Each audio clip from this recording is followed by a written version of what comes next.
Niečo tu prasklo. Nuž, toto budeme musieť prebrať na mimoriadnej schôdzi. Pani, takto. My to samozrejme preberieme na mimoriadnej schôdzi.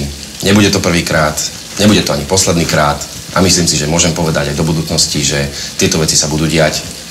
Rizika spojené s týmto ste si mohli pozrieť, boli riadne vytlačené a sú v nahliadnutiu na Gorduličovej ulici 16. Neviem, či ste si toho vedomá v pivnici. Máme svoje stránkové dni, nemám pocit, že by bol piatok a sme tu. A potom sme schopní diskutovať a vyvodiť z toho rezultát, ale samozrejme na to je potrebné zvýšené kvórum, aby naše vyjadrenie mohlo byť právoplatné. Dosť bolo politikov. Volám sa Eva Babicová a som presvedčená, že politika potrebuje odborníkov a manažérov.